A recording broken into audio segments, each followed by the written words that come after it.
Boa tarde, bem-vindos a mais uma chazada de bola. Hoje temos o prazer de receber João Rico, treinador do Al Sharjah, vê se eu digo isto bem, nos Emirados Árabes Unidos, sub-18.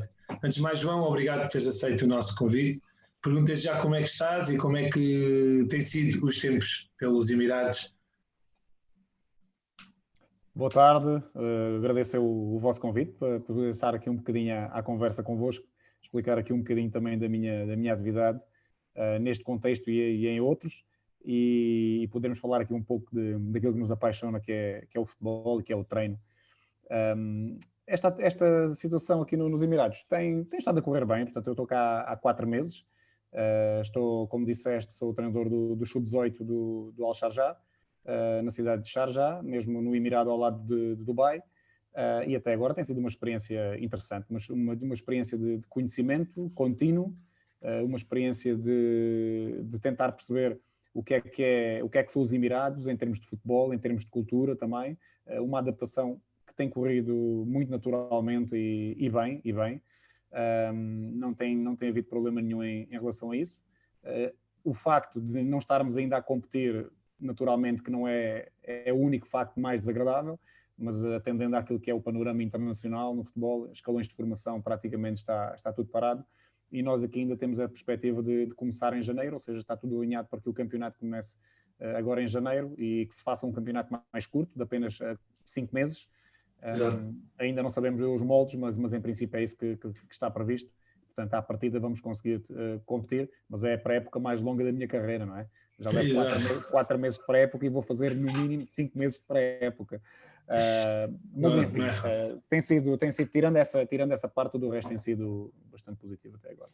João, perguntava-te também a nível dos jogadores, porque sabemos que os Emirados são sempre países a nível cultural, com variedade de culturas, uma grande diferença. A nível dos treinos já tiveste que fazer alguma adaptação, a nível dos horários, das culturas, a nível dos jogadores? Sim, tudo é possível de ser adaptável quando entramos num contexto, e ainda para mais eu já não trabalhava com jovens há cerca de 10 anos. Portanto, já há alguns aninhos que eu não trabalhava com jovens desta idade, se bem que sub-18 é um escalão muito próximo já do escalão sénior, e portanto as adaptações a esse nível dos conteúdos, por exemplo, não são assim tão significativas.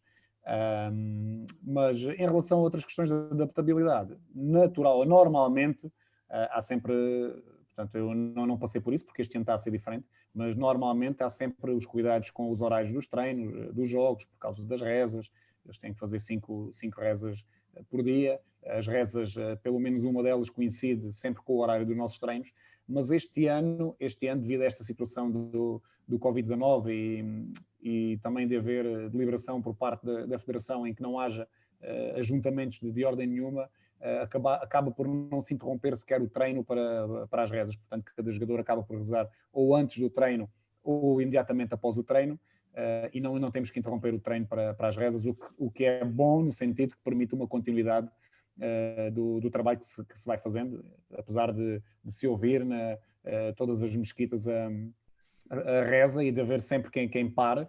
Portanto, pessoas que estão à volta, vê-se assim que começa a reza, praticamente tudo para, mas nós e a equipa acaba por não parar. Portanto, é possível manter essa continuidade. E o trabalho tem sido um trabalho positivo, um trabalho também de conhecimento do jogador árabe, das particularidades que ele tem. É diferente do jogador europeu, do jogador português, que é aquele que eu tenho contacto direto naturalmente.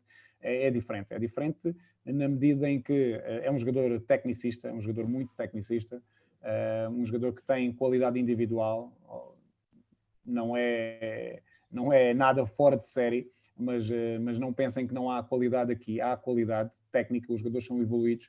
Depois o que falta é o conhecimento do jogo, no sentido principalmente do momento em que se perde a bola e do momento em que se conquista a bola. Portanto, e foi aquilo que eu me deparei mais. Logo no início, notei algumas dificuldades da equipa a nível da reação à perda da bola, portanto não era enérgica, não era intensa, era quase como eu agora tenho a bola, depois tens tu, eu vou ver o que é que faço, depois tu vês o que é que fazes. portanto, e aí foi um desafio que nós temos superado bem, porque não é assim tão difícil. Portanto, aos exercícios que se criam e ao estímulo que se dá ao treino, é sempre possível ir evoluindo nessa matéria, e tem sido possível. E depois, do outro momento oposto, que é o momento da conquista de bola, também me deparei com situações, e não é exclusivo da minha equipa, porque basta ver os jogos aqui até da primeira liga profissional, que é o jogador que conquista a bola. Não há timing, não há paciência. Muitas vezes tu vês o espaço para atacar e vais sozinho, mesmo que tenhas 3 ou 4 à frente, tu levas tudo para a frente, e depois aquilo que acontece na maior parte das vezes é que acabas por perder a bola, e é um jogo todo ele muito de transições. Por isso mesmo, por haver um bocadinho de falta de calma, de paciência, de chegar juntos à zona de finalização, mesmo equipas e eles obviamente que estão a tentar absorver ao máximo daquilo que são os melhores neste caso, os métodos de jogo mais em evidência no momento, e no panorama internacional tu reconheces que hoje em dia praticamente toda a gente tenta, pelo menos do ponto de vista da organização ofensiva, que se consiga construir a partir de trás e ter ali alguns princípios de ligação entre setores. Eles tentam realmente construir a partir de trás, mas à primeira pressão a bola sai logo disparada na frente. Ou pelo menos eu notei isso na minha equipa, e também o notei porque vi os jogos quase todos da época passada e notei essa dificuldade. E são coisas que nós vamos tirando essas notas e vamos naturalmente trabalhando, claro. Porque o nosso trabalho é esse mesmo. Faz todo o sentido, exatamente. E antes aqui perguntar, de passar para o Tiago aqui a bola, pergunto, a nível de escolas, academias, sentes que está a haver algum investimento para mudar esse paradigma, ou ainda há muito a fazer? Há muito investimento aqui no desporto, há muito investimento aqui, particularmente no futebol, há muito investimento mesmo. Há muitas academias que funcionam, há academias estrangeiras. Há, por exemplo, uma liga só de academias da La Liga, de Espanha.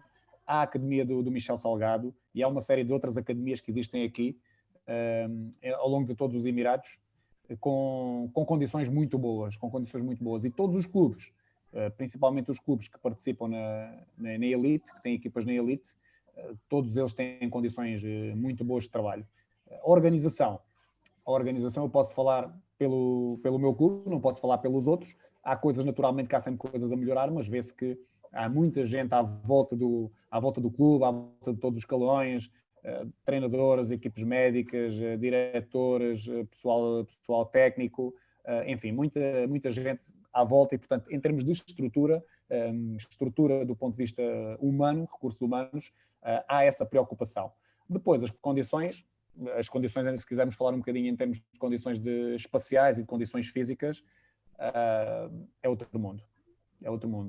O Al-Sharjah, nós, por exemplo, temos, para além do campo principal, onde só trabalha a equipa principal, ou só joga a equipa principal, nós depois temos uma academia com 6 campos relevados à volta. Qual deles o mais bem tratado, é verdade. Agora até tive uma situação curiosa, a semana passada mudaram a relva toda de um dos campos, e eu perguntei porquê, e disseram que a relva não estava em condições. Eu pensei, bom, se esta relva não estava em condições, o que é que será uma relva em condições, não é? A relva estava fantástica, eu treinava lá todos os dias, fantástica, e eles acabaram por achar que não estava boa o suficiente e mudaram, pronto. E depois temos ainda também mais um clube que foi anexado ao Al-Sharjah, que é o Shaab, que é um clube que existia, mas que o Al-Sharjah absorveu, e, portanto, para além das facilities, infraestruturas, para além da estrutura que temos aqui no Al-Sharjah, temos também o outro clube, que o clube também se serve, e é mais um estádio enorme, com mais 4 ou 5 campos relevados à volta, e onde neste momento só treina a equipa principal e a equipa de sub-21. Portanto, as condições em termos de aposta que o governo dá e que os clubes também propõem são muito boas, e é possível fazer um bom trabalho nesse aspecto. Depois o mais difícil é a questão do recrutamento mesmo. Porque aqui não é muito habitual, por exemplo, tu tirares jogadores a outros clubes, não é muito habitual, raramente isso acontece. Ou seja, se eu vir um jogador no sub-15 ou no sub-16 que me interessa pelo clube, é muito difícil mesmo que o clube o liberte, só se não tiver mesmo interesse no jogador, e se não houver esse interesse da parte desse clube, provavelmente para o meu também não servirá se estivermos no mesmo patamar, não é? Raramente isso acontece.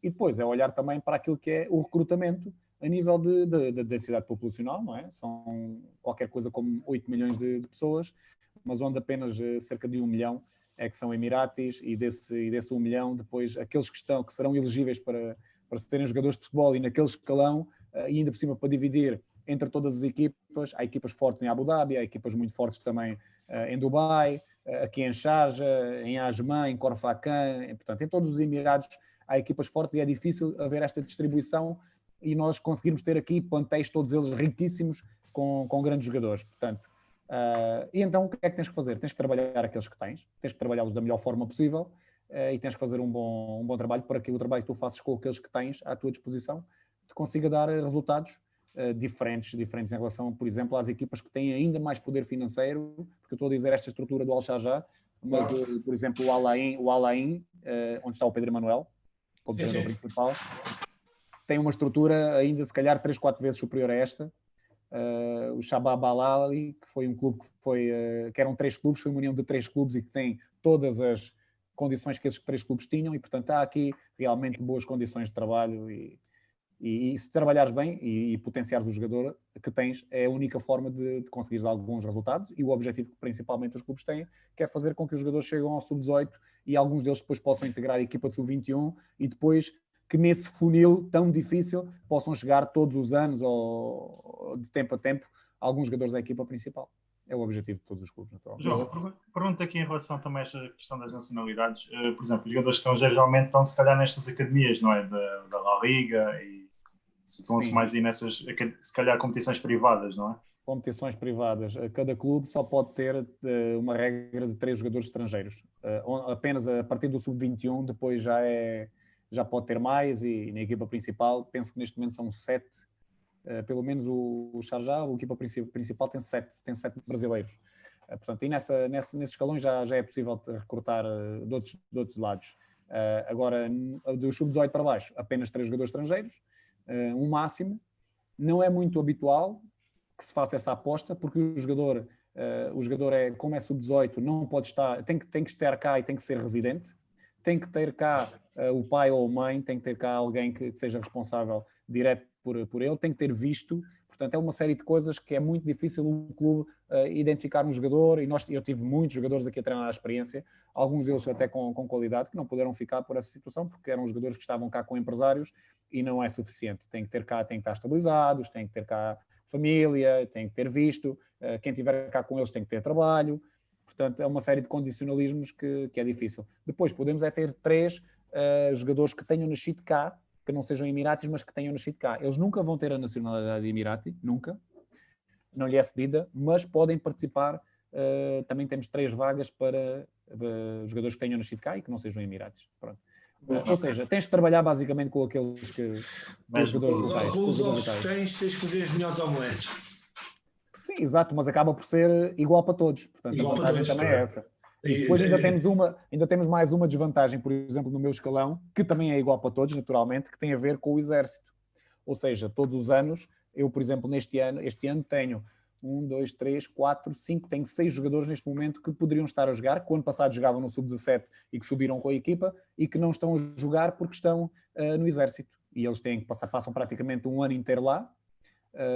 E pronto, e quando chegou aqui a este escalão, muitos deles, não percebo porque é que não vão todos na mesma altura, deverá ter a ver com questões de data de nascimento. Então, aqueles que não foram este ano, irão o ano seguinte, de certeza absoluta, e portanto há sempre aqui este hiato em que os jogadores acabam por perder um período interessante e muito importante, que é ali a transição entre o sub-18 e o sub-21. Há sempre pelo menos um ano em que eles não vão jogar futebol.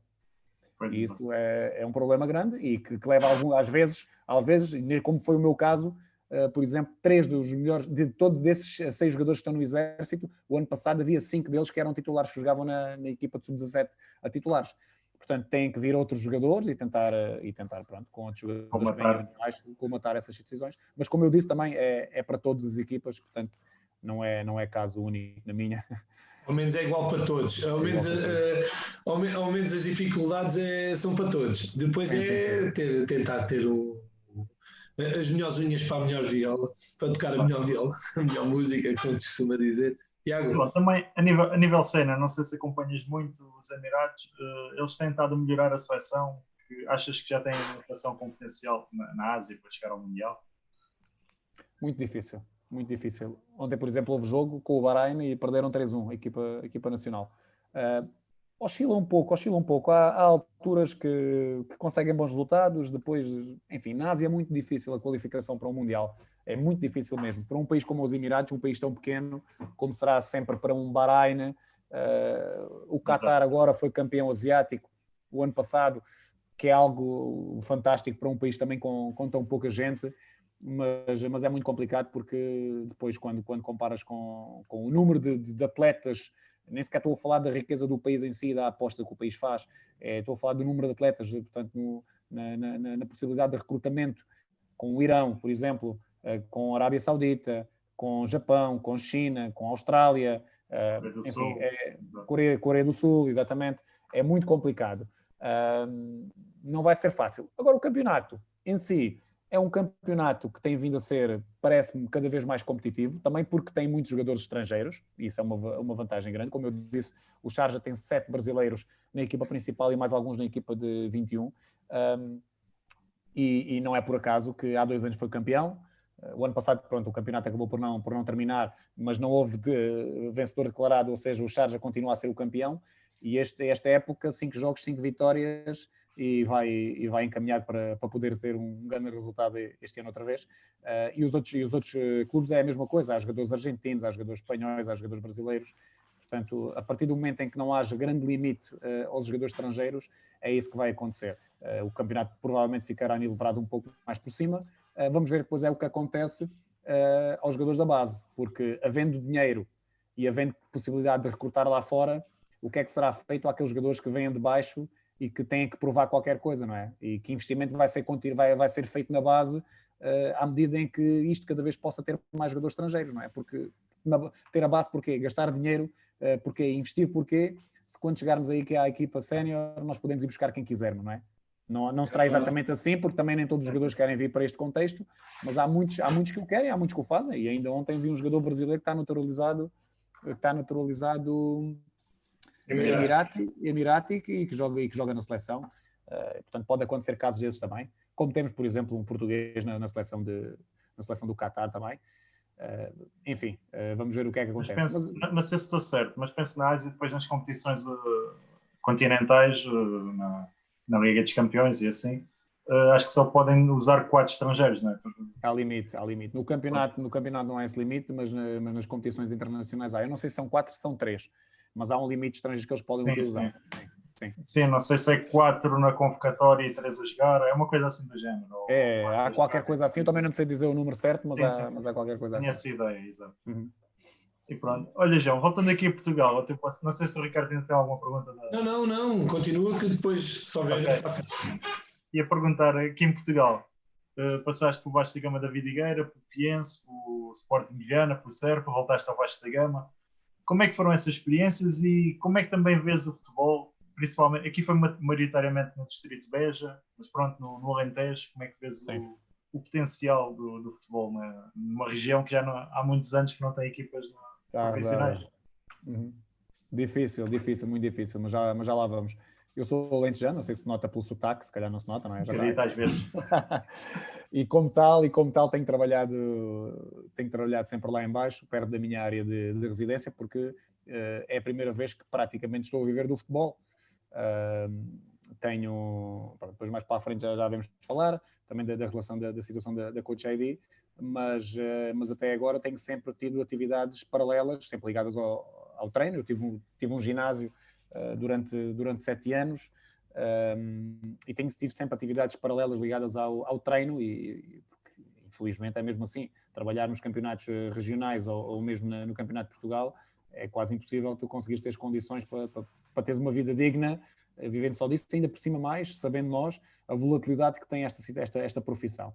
E, portanto, tentei sempre associar ou relacionar a atividade do futebol, do treino, que é a minha paixão desde sempre, com outra atividade também que sempre estivesse ligada ao desporto, e neste caso estive ligado ao fitness, estive ligado também aos desportos de aventura, numa fase mais inicial, mas pronto, tive sempre esta ligação ao futebol, fui tentando sempre manter esta atividade, pelo menos até ver o que é que as coisas iam dar. Sempre tive a ambição de ser treinador profissional, como treinador principal ou no âmbito de uma equipe técnica com outras funções, nunca pus isso de lado também, conforme não ponho ainda hoje em dia, mas os últimos anos eu só trabalhei como treinador adjunto, neste caso, no primeiro ano que treinei equipes séniores, que foi precisamente esse ano, há 10 ou 11 anos, no Vasco da Gama da Vidigueira. Era precisamente o treinador assistente do Acácio, que já passou por aí, o Acácio Santos. Ele também é cá de baixo e fizemos aí uma época conjunta aí no Vasco da Gama. Ainda ele estava aqui por essas paragens lá mais em baixo, no sul do país. Depois, a partir daí, fui sempre trabalhando em equipas séniores. Eu comecei a trabalhar em equipas séniores com 26 anos, foi a minha primeira época, correu logo muito bem.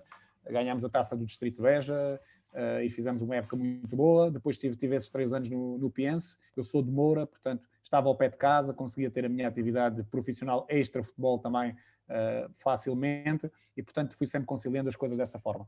Depois passei pelo Sporting de Viana, na primeira experiência, penso que 28 anos, no Campeonato de Portugal. Muito difícil, o primeiro ano que a equipa subiu aos campeonatos profissionais não, semi-profissionais, mas com uma equipa totalmente amadora e onde já tínhamos, como ainda acontece hoje em dia, penso que a partir do ano que vem já não vai ser tanto isso com a criação da terceira liga, mas ainda hoje em dia acontece equipas com orçamentos de 1 milhão e equipas com orçamentos de 50 mil. E a discrepância era enorme, portanto foi um ano duríssimo para nós ali. Fiz esse ano, no ano seguinte depois acabei por estar em Serpa, voltei ao Campeonato Regional da Associação de Futebol de Beja. No ano seguinte peguei na equipa também, já no início da época, já quase a meio, no Vasco da Gama da Vidigueira, e tivemos ali mesmo resvés, conseguimos recuperar de quase 11 pontos de desvantagem para a linha d'água e descemos na penúltima jornada, acabámos por ficar a 3, 4 pontos da primeira equipa que não descia. Fizemos ali um percurso também muito interessante, mas mais uma vez não chegou, independentemente de todo o trabalho que se fez e que a equipa fez, mais uma vez não chegou, porque a discrepância também era muito grande a todos os níveis, em todos os aspectos. E depois, o ano passado tive o Campeonato Regional também, estávamos em segundo lugar, e acabámos por não quartos de final da taça e acabou o campeonato, a situação do Covid, por não terminar. Mas já há algum tempo que eu ambicionava ter uma experiência, naturalmente, no futebol profissional e não descartava a possibilidade de vir para o estrangeiro e como falámos aqui um bocadinho em off há pouco, os Emirados era um país que já me fascinava há algum tempo, esta zona do globo, que já me fascinava há algum tempo, porque, enfim, nós sabemos as condições de vida que se conseguem ter aqui. Ouve-se falar que também no futebol, pelos treinadores que cá têm passado, nomeadamente treinadores portugueses, que as condições são boas. Eu tinha realmente interesse em conhecer. E surgiu esta oportunidade, surgiu este convite, e eu abracei. Só voltar aqui um bocadinho atrás, e à situação do Distrital de Beja. Eu penso que para um treinador é muito importante. Eu ouvi há pouco tempo o Pepa falar nisto, que é muito importante um treinador começar de baixo, porque às vezes dá uma visão sobre aquilo que é o jogo e das dificuldades que tu tens, que quando tu chegas a um cenário diferente, todos os cenários têm dificuldades, aliás, no futebol não há nada que seja linear e que seja simples e que dure para sempre também e que as coisas estejam sempre bem, como nós sabemos, mas os contextos de dificuldade eu penso que te preparam muito.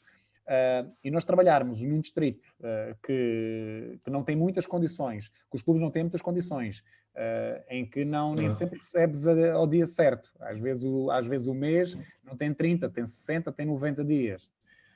As condições físicas também não são as melhores. Os atletas têm todos eles uma atividade paralela, umas vezes vão ao treino, outras vezes não vão. Tu tens um treino preparado para 18, chegam lá 12 ou 11, tu tens que adaptar aquilo rapidamente. Ou seja, esta capacidade de adaptação que o treinador também traz, eu penso que é importante.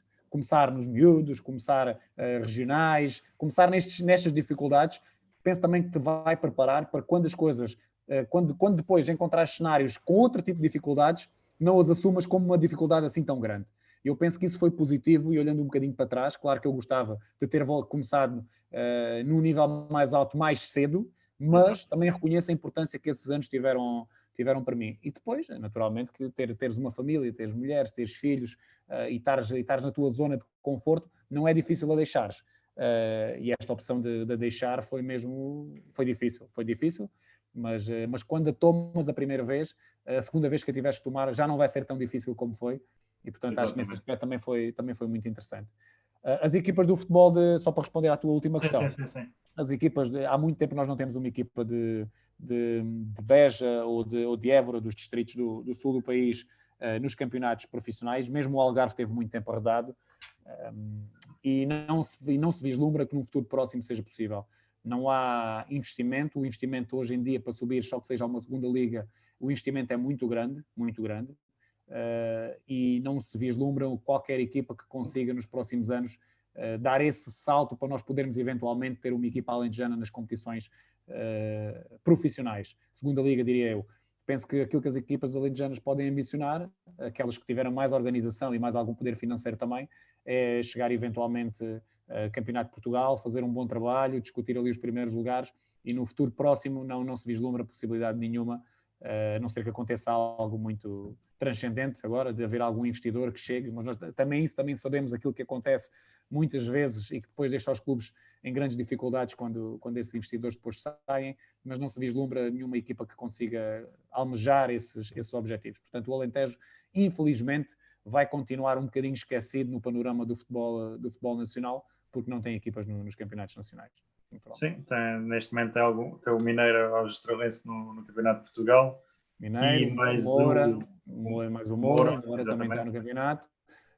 Tens depois o Lusitano de Évora e o Juventude de Évora, tens essas duas equipas, mas que eu conheço a realidade. Moncarapachense. Não, isso é Algarve já. Isso já é Algarve, sim. Mas eu conheço a realidade desses clubes todos e sei a dificuldade que vai ser. Não vai ser possível. No futuro exatamente. Lá está, se calhar para ambicionar uma terceira liga já fica muito curto para chegar lá. Com a criação da terceira liga o ano que vem, pode ser que algumas dessas equipas consiga lá chegar, pode ser que alguma delas, mas mesmo assim também vai ser difícil. Exatamente. O futebol está um bocadinho centralizado no norte, muito mais no norte, no centro do país. Sim, a questão da população, não é? Claro, está. Mas claro que isso também a questão populacional tem depois também a ligação direta àquilo que pode ser os apoios que as equipas podem ter. Portanto, não há tecido empresarial. Hoje em dia, quem é que injeta dinheiro no futebol? Ou é uma Câmara Municipal, que as câmaras municipais nós sabemos as dificuldades com que elas vivem, ou então...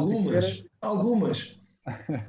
Pelo menos as que eu conheço, todas vivem com algumas dificuldades. E depois também não tem só o futebol e não tem só o desporto, não é? Claro, exatamente. Há outros investimentos. Depois, ou há algum tecido empresarial, mas como é que estão as empresas em Portugal também, com grandes dificuldades, ou então tem que chegar mesmo algum investidor, algum acionista, tem que haver a criação de uma SAD, por exemplo, e tem que se olhar para o clube numa perspectiva de negócios, não é? E não só destes clubes que eu estava a enumerar, não serão todos os clubes que estão disponíveis também a abrir assim as portas a que isso aconteça. E, portanto, eu quando estou a dizer não se vislumbra no futuro próximo que possa acontecer, não estou a dizer isto de forma... Sim. Não é uma crítica. Não é uma crítica. Sim, obviamente que tem repercussão... É constatar um facto. Um facto, é simplesmente um facto. E é uma repercussão disto tudo que eu estou a dizer. Demografia, o não haver tecido empresarial, o não haver, se calhar, investidores também interessados em ir para uma zona do país onde, se calhar, não há tanta visibilidade.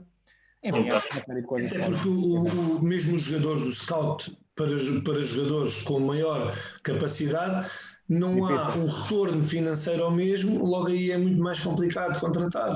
É tão simples quanto isto.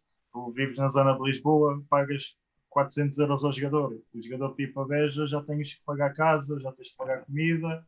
E tens que dar mais dinheiro também. Eu sei o que é isso, porque fiz 2 anos de recrutamento, esses 2 anos de CNS, Sporting Viana e Vasta Gama da Videira. Fiz 2 anos de CNS a tentar recrutar fora e a tentar recrutar barato.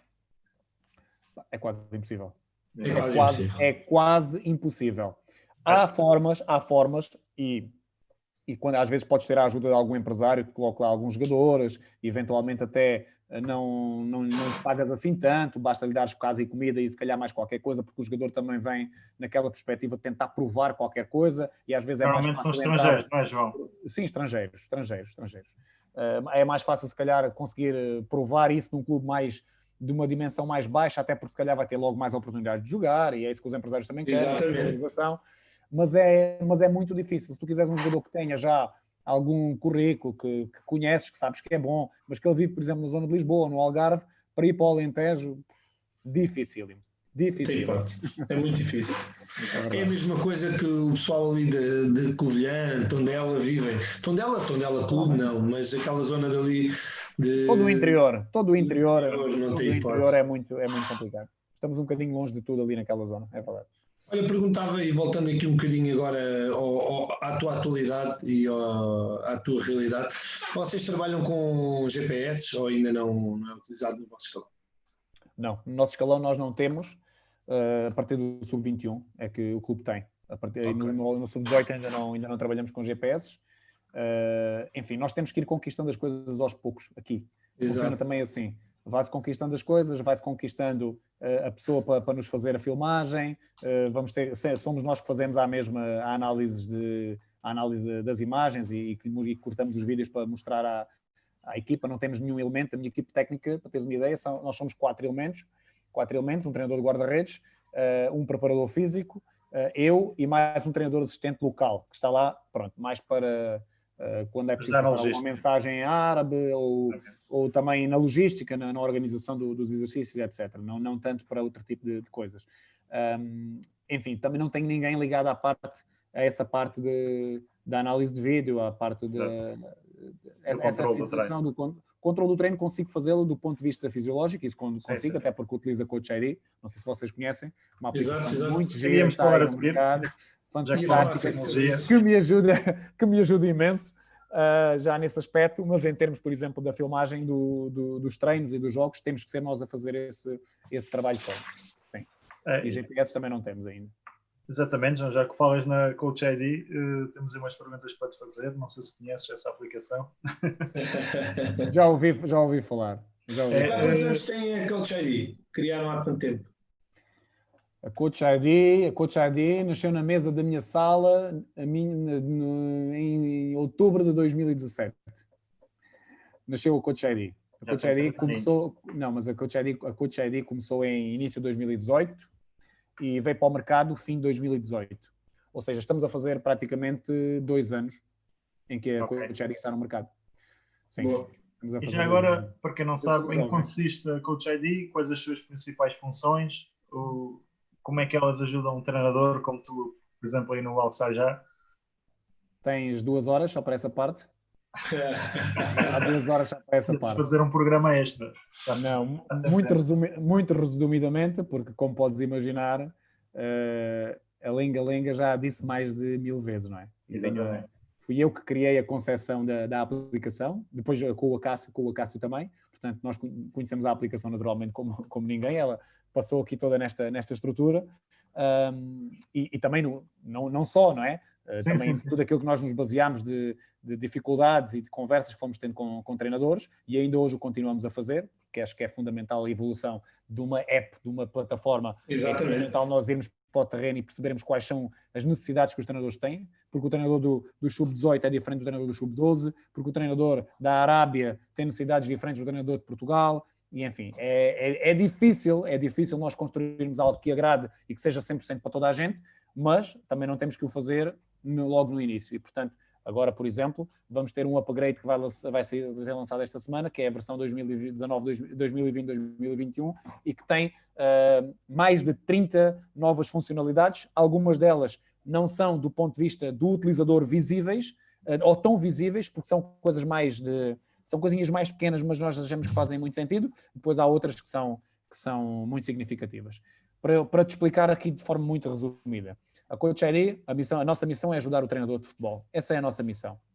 Portanto, nós queremos ser uma ferramenta que seja útil ao treinador de futebol e que o treinador de futebol reconheça, e de futsal também, neste caso, porque um destes últimos updates é também a criação da app adaptada para o futsal, portanto é novidade para este ano também.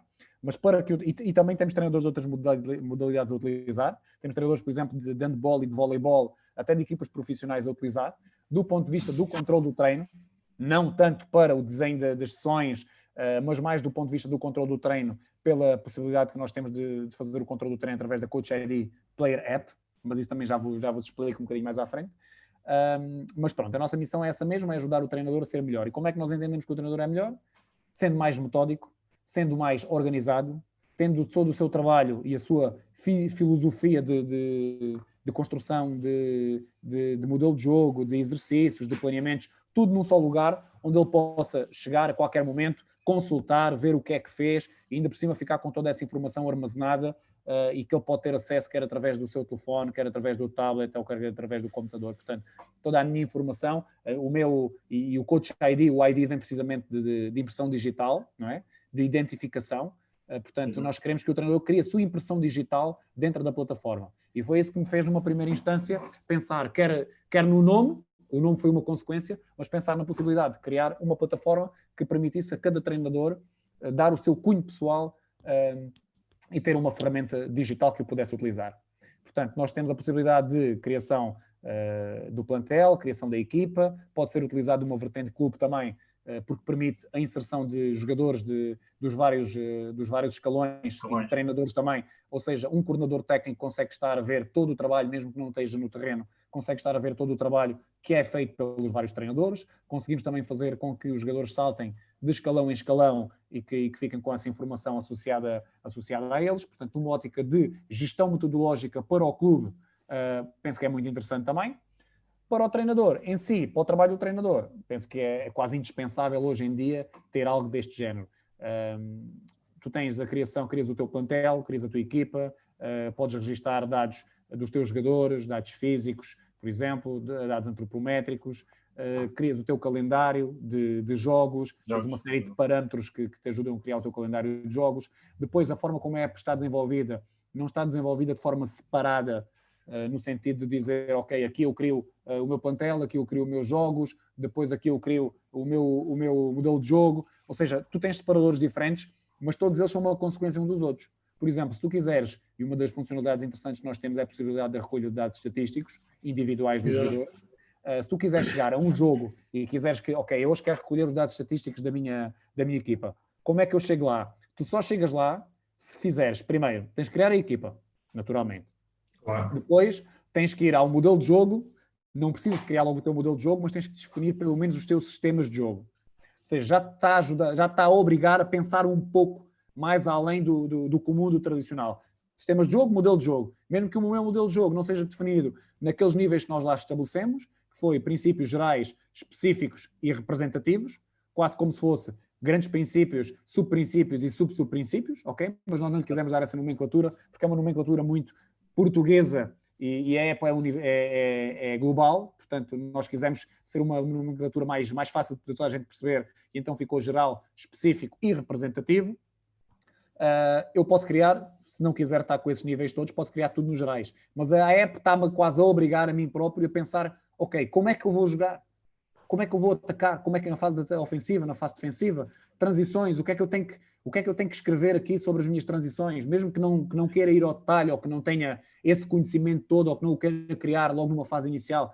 O objetivo não é que tu cries tudo ao mesmo tempo, é que tu vais criando a tua ideia de jogo, porque a tua ideia vai mudando ao longo da época, consoante dificuldades que vais tendo, consoante princípios interessantes que vais vendo noutra equipa e que pensas, olha, realmente faz sentido adaptar à minha. Portanto, é quase o processo do modelo de jogo, é um processo que é inacabado.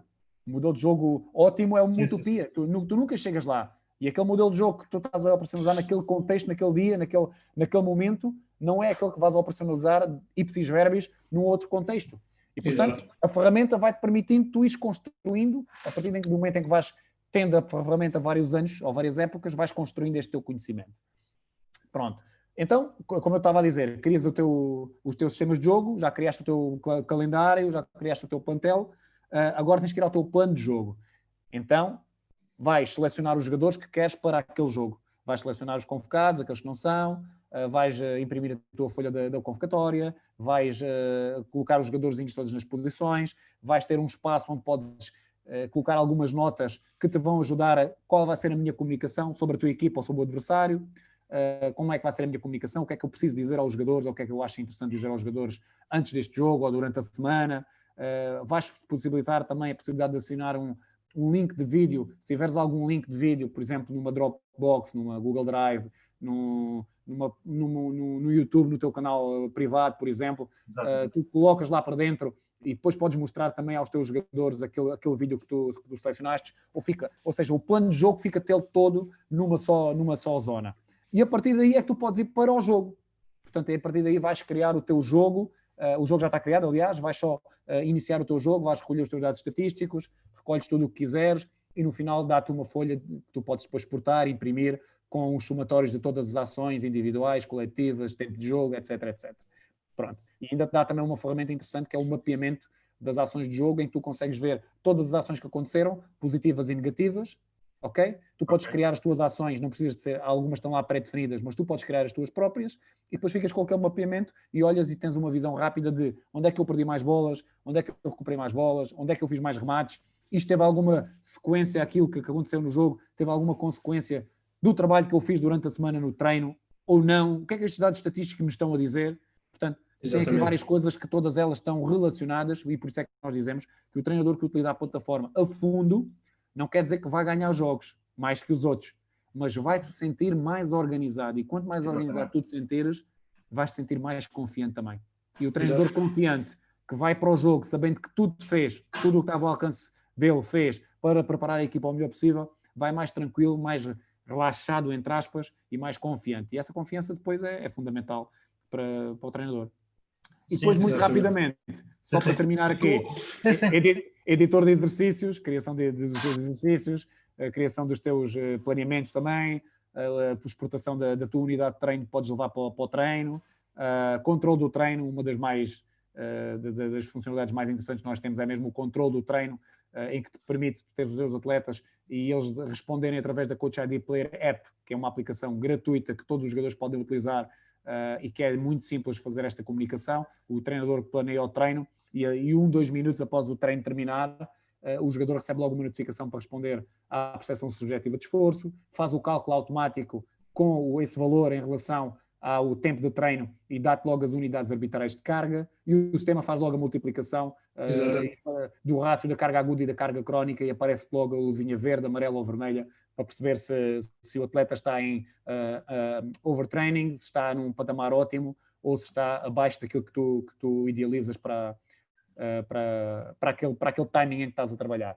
No dia seguinte recebem um questionário do wellness, também automático, também permite ao treinador analisar como é que o jogador se sente em 5 parâmetros: qualidade do sono, dores musculares, stress, humor, fadiga. Portanto, estes 5 parâmetros, o treinador de manhã, se os atletas responderem logo, fica logo com a percepção de como é que os atletas estão a sentir em relação a isto. Isto pode ser tudo feito automaticamente através da Player App.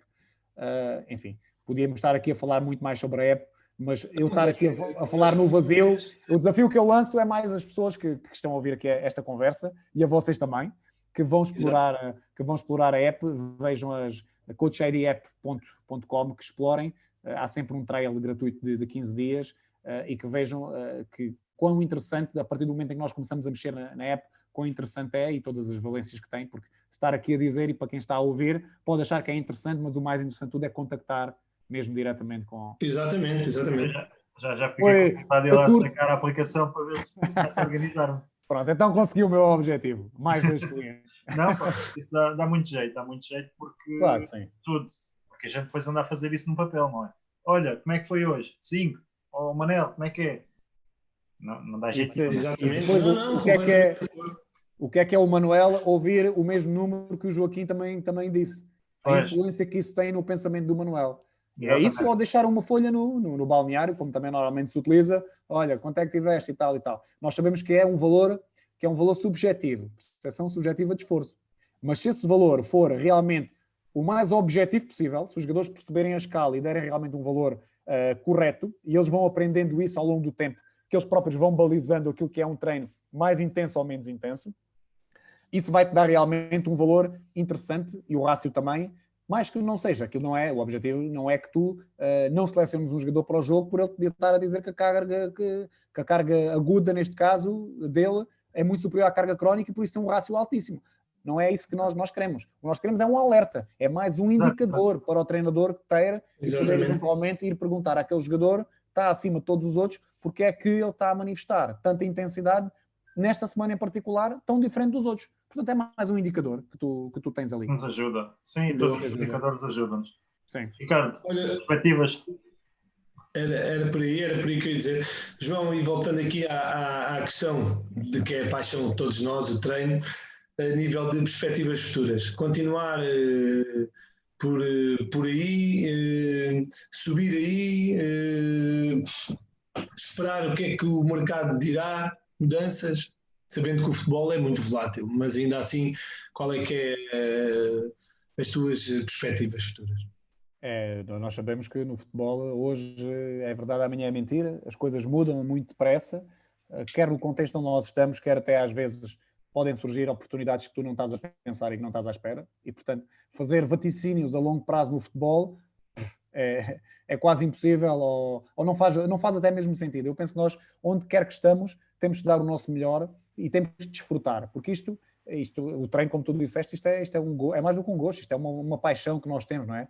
E por isso é que vamos para o outro lado do mundo à procura de uma oportunidade e deixamos tudo, família, toda a gente, amigos, cidade, tudo por causa disto, desta profissão que gostamos e que nos apaixona mesmo. O treino, para mim, é uma paixão, foi desde sempre. Eu sou um apaixonado do treino e do estudo do treino e da melhoria, e enfim, como vocês também serão, e como nós temos esta vertente e muitas vezes me pergunto, o que é que o treinador português tem de diferente dos outros?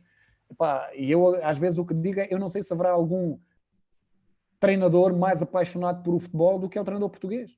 Exatamente. Eu penso que a paixão é pelo jogo em si e pelo treino, que é uma coisa que nos nasce o bichinho logo quando somos pequeninos, a questão do gosto pelo jogo, por isso é que nós temos 10 milhões de habitantes e temos os resultados que temos nesta modalidade, e depois quem começa nesta área do treino e que gosta, isto é quase um vício, não é? Isto é quase um vício. Verdade. E nós não sabemos, o dia da manhã não sabemos. Agora, se me perguntares, neste momento estou bem aqui, se vês, por exemplo, a possibilidade de ficar cá mais um ano, nós temos contrato do ano, aqui o clube só assume contratos de um ano, e portanto, se viria com bons olhos ficar cá mais um ano, naturalmente vai depender destes 6 meses ou 7 que faltam, mas não vejo problema nenhum nisso. Se todos estivermos satisfeitos, não vejo problema nenhum nisso. Agora, naturalmente que também ambiciono outro nível, um nível mais profissional ainda, um nível sénior, que eu gosto mais de trabalhar com séniores, portanto nos últimos anos tenho sempre trabalhado com séniores e é o escalão que mais gozo me dá a trabalhar é com equipas séniores, e portanto naturalmente que vamos tanto sempre, às vezes não é, há uma frase que eu digo também às vezes, que não é minha, mas que eu acho que é muito verdadeira, que é, não és tu que procuras o futebol é que tem contra ti, e portanto nós às vezes não estamos a fazer conta de nada. E acontece, como esta situação, eu há 4 meses atrás devia ser a pessoa do mundo que estava mais longe de vir para aqui possível. E entretanto há uma série de fatores que se conjugam e que de momento alguém se lembra de ti e que te contacta e que tu não estavas minimamente à espera. Portanto, como aconteceu para aqui, pode acontecer por outro local qualquer. Agora, neste momento também sinto-me bem aqui. O objetivo, se me perguntares qual é o objetivo, não perguntaste, eu já estou a dar uma de Marcelo Rebelo de Sousa. Faz as perguntas e dá as respostas. Ia lá a seguir. O objetivo ia lá a seguir. Não deixes tempo. O objetivo é o mesmo que o vosso, naturalmente. O objetivo é treinar ao mais alto nível e o meu objetivo de carreira é treinar na Premier League. Completamente. Assim por treinar ou poder participar ativamente numa equipa técnica. Eu acho que acima disso, e tenho um bom amigo na Premier League, que não é treinador, mas faz parte de uma equipa técnica, e eu ainda outro dia lhe disse que acima disso onde tu estás não há mais nada. Portanto, acho que para ambicionarmos, o meu sonho mesmo é estar num banco a ouvir o hino da Liga dos Campeões. Esse é o meu sonho. E em termos de trabalhar na Premier League. Portanto, mas as coisas não acontecem de um dia para o outro. Tens que ir fazendo o teu caminho, e penso que acima de tudo aquilo que eu disse há pouco, tens que ir tirando partido e prazer dos sítios onde vais estando e onde vais trabalhando. Também se não tiveres prazer no sítio onde trabalhas e no contexto onde estás, mais vale abdicares disso e procurares outra coisa, porque trabalhar nesta área sem a tal paixão e sem o tal prazer que eu estava a falar, não sei como é que ainda não me aconteceu, mas deve ser altamente frustrante e negativo, até do ponto de vista emocional, e isso depois passa para tudo, passa para as pessoas que te rodeiam, passam para os teus atletas, e passa para toda a gente. Olha, fica a nota. Vou passar aqui ao Tiago para te lançar o desafio final. João, foi espetacular. Se sentirmos aí a necessidade de fazermos uma segunda, um extra só por causa da aplicação, mas vamos primeiro explorá-la e depois a seguir falamos. Primeiro temos que estudar agora a aplicação para depois não teres dúvida. Não, com demonstração. Eu posso, uma próxima vez, eu posso vos demonstrar mesmo como é que a aplicação funciona. Tens ideia quantas aplicações parecidas ou como o Coach ID existem? Uma pergunta agora assim de Epá, naturalmente que eu tentei fazer essa análise, é uma análise de mercado natural, antes de lançar a Coach ID, e não consegui chegar a todas elas. Não consegui chegar a todas elas, mas encontrei umas boas dezenas. Encontrei umas boas dezenas de aplicações. Nem todas têm o mesmo formato. Atenção que a Coach ID App, e é Coach ID App, porque no princípio estava previsto ser uma app para tablets e para telemóveis. Depois entendemos que o conceito web era muito importante também, e o mesmo ou seja, tudo isto está sincronizado de forma a que tudo o que tu colocas em web podes depois ficar automatizado em tablet também, mas algumas das aplicações só funcionam, por exemplo, em tablet, outras só funcionam, por exemplo, em web. E a nossa funciona em todos os dispositivos. Exatamente. Agora, há muitas aplicações no mercado. A nossa, não foi copiada de nenhuma, foi pensada por nós e vai crescendo com os treinadores. Portanto, estamos, como eu disse, há 2 anos no mercado. E daqui a 3 ou 4 anos, o nosso objetivo é que a Coach ID seja quase a aplicação obrigatória de todos os treinadores em todo o mundo. É esse o nosso objetivo também. E isto é como a nossa vida de treinador. Vamos passo a passo, vamos crescendo também todos juntos, porque ninguém chega lá sozinho. E esse é o nosso desafio, o nosso objetivo, fazer a Coach ID suplantar as outras que existem no mercado. Mas eles também não vão estar parados, naturalmente, também vão trabalhar. Claro. E a concorrência é boa. E o mercado há sempre qualquer coisa nova a aparecer. Há sempre qualquer coisa. E nós tentamos ser essa novidade. Tentamos que todos os anos sejamos essa novidade para que os treinadores não tenham necessidade de ir à procura de uma novidade diferente. Ok, fica a nota.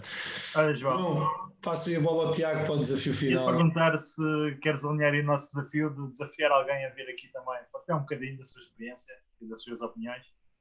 Ou se depois pensarás e logo dizes. Apanhaste-me assim um bocado. Queres algum contexto em particular? Ou isso é indiferente? Treino de jovens? Treino para nós é igual. Físico? Não, é igual? É o que. Se quiseres preparador físico, até dava jeito, que a gente está a fazer o curso de preparador físico, assim fazemos aí umas perguntazinhas. É? Então deixa-me pensar primeiro, pode ser, eu depois digo. Não vou já anunciar aqui o nome da pessoa, deixa-me primeiro pensar aqui uma pessoa, 2 e 3, todo o gosto em facultar-vos aí alguns nomes que eu acho que são interessantes e que podem dar aqui também um contributo interessante aqui para o vosso programa. E desde já, também, deixar-vos aqui também os parabéns por esta rúbrica, que já fez, segundo disseram, não foi 100 e tal programas. Portanto, é interessante este vosso trabalho, é interessante vocês, entre aspas, perderem este tempo, quererem aproximar também os treinadores de outros treinadores. Penso que isto é muito positivo. Esta também é uma das nossas missões enquanto Coach ID, e esta penso que tem de ser uma das nossas missões enquanto treinadores. E o Abel, só para terminar aqui, o Abel Ferreira explicou isso agora na apresentação do Palmeiras, que um dos segredos do treinador português também é a partilha. Eu não sei se haverá muita gente que faça isto. Hoje não entramos em detalhe do ponto, penso que não era esse o objetivo também, para não ser amassador, não entramos em detalhe em aspectos do jogo, mas se entrássemos eu não teria problemas absolutamente nenhum em expor aqui aquilo que são as minhas ideias, e é muito interessante ver, por exemplo, treinadores consagrados como Luís Castro e como Paulo Fonseca e Abel e outros tantos a participarem em programas deste género e a dizerem tudo aquilo que Vítor Pereira, enfim, um conjunto deles, e a dizerem aquilo que vai na alma, sem segredos nenhuns. Isto há uns anos não acontecia, e penso que nós também estamos à frente dos outros também por esta partilha que vamos fazendo, não queremos tudo só para nós. É verdade. E eu também vi essa entrevista do Abel Ferreira e depois de seguida até mandei para o Tiago para ele ver, porque vale a pena. São 5 minutos que ele fala, mas com toda a razão do mundo. Não há fantasmas, é acreditar no nosso trabalho e partilhar. Até porque tu, com as minhas ferramentas, se as quisesses seguir com a minha ideia, tu chegavas ao meu contexto e não eras o mesmo líder. Exatamente. Não era melhor nem pior, eras diferente. E isso, quando nós falamos de treino e de futebol, vai muito para além, estava uma conversa para muitas horas, vai muito para além da metodologia, como vocês sabem, não é? Muita metodologia de trabalho é uma das partes, mas tu, para construir o Lego todo, vêm muitas outras partes, coisas que eu tenho e não tens. Naturalmente, a personalidade vai ser diferente, a minha, a tua e a do Ricardo. O feedback, aquilo que tu pensas para o exercício, tu olhas para um exercício e tu tentas copiar aquele exercício, nunca o vais copiar de forma exatamente igual, porque ele pensou com um determinado propósito que não foi o teu, não é? Tu podes adaptar, e isso é bom, não é? O adaptar, não é? Como diz o Guardiola, sou um ladrão de ideias. Portanto, nós podemos olhar para as ideias que os outros têm e poder adaptar ao nosso contexto. Isso não tem problema nenhum. E eu também o faço às vezes. Agora, a tua parte criativa do exercício e do treino, esse é o teu cunho. E depois está lá a tua liderança, está lá o teu feedback, está lá o que tu conheces. Por isso, que mal tem partilhar, que mal tem dizer as coisas. Pode concordar, pode não se concordar, mas enfim, isto é... A informação hoje em dia está disponível para toda a gente e não vale a pena estarmos aqui a dizer epá, vou esconder aquilo que eu faço porque aquilo é a última Coca-Cola do deserto. Não é nada. Não é nada. Exatamente. João, fica a nota. Um grande abraço e muito sucesso. Um grande abraço para vocês e um grande abraço para toda a gente que vir este programa. Foi um gosto ter estado aqui convosco. Até uma próxima oportunidade. Tudo bom. Obrigado por participar, João. Até a próxima. Tchau, até a próxima. Tchau, tchau.